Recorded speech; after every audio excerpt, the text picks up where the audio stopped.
Woo! Jay looking like a GT3. Dang, look at that. Man, it looks clean. Looks like it came fresh from the factory like this. All right, so this is a separate video.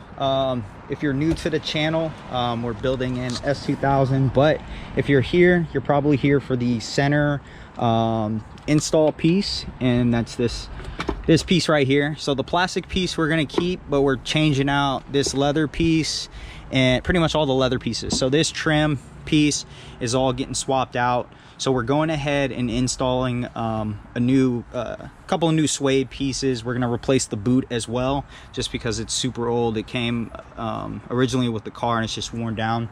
So we're gonna go ahead and just vacuum a little bit up, because we just finished a cage install. So we're gonna go ahead and do that, and just stay tuned for the next step for doing this. So the first part we kind of already did, but you're gonna have a center console. You're gonna have, it's easier, or pretty much everybody recommends you remove your seats. So you're gonna have to remove your seats, and then there's these pop clips on the back.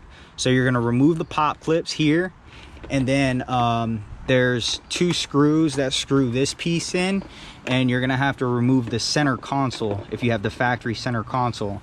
Once that's removed, there's gonna be a bunch of pop clips on the side. You're gonna have to remove those, and then this just pops up and you're able to get to this piece. So once we remove that and you have these unplugged,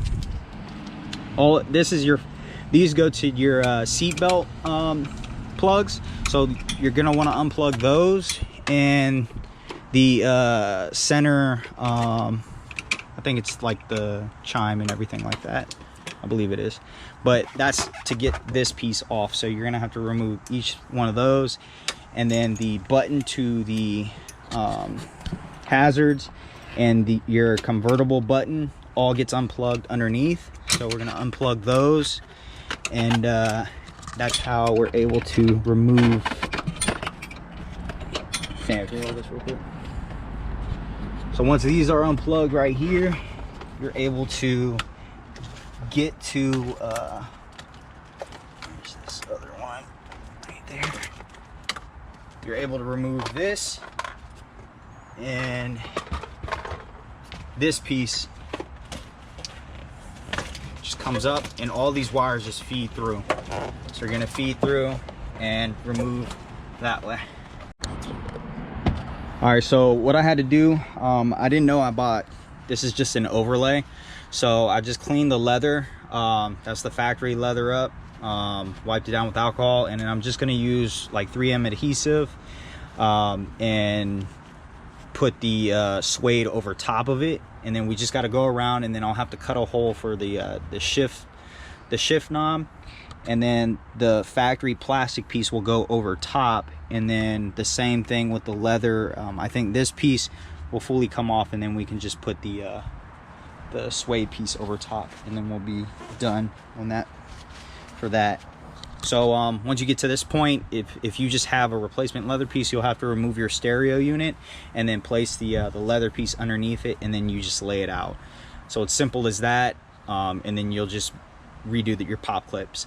Once we put this piece back on, I just ordered pop clips, so I'm not going to be able to pop anything back in. So we'll just let it hang loose and go from there. We're doing seats next, so once we finish with this, we'll get to the seats after that. So next step for us is put on the suede to the center console. So we're finishing up. We put the overlay on the center. We had to remove the radio, like I said. We're gonna pop the radio back in, and it should have a flush look. We're just cutting the holes right now because the clips right here on the back will clip into that, and I'm replacing the boot as well. So these are held in by the 2 screws, and then the rest are pop clips, and then this piece will pop off, and then you can replace the boot. I'm gonna do the same to this back piece, and this is held in by 2 screws, and then this piece comes off, and then I'm gonna replace that piece as well, and then clean it up before we put it back on. All right, finishing up. We're just buttoning up this piece. So I got some adhesive here, so I'm gonna have to get that out later. Once we clean it up tomorrow, probably. So we put the radio cover back in, and this pretty much just slides over top. And Cam, if you want to do the honors. I will, sir. You gotta go in diagonal and put the e-brake in. Other way. You gotta go the other way. This way. This way. This way, sir. Yep. And that's gonna slide right in, and then it should just clip in. Well, don't we have screws that we have to put in? We gotta get these wires out the way, man. Somebody has to do the nice work. Oh yeah. I neatly tucked this Just like drive it underneath here. I have to. You're gonna have to unravel it. We're having technical difficulties, but once you we had an iPod cable that we had kind of stuck underneath there because we're not using the radio anymore.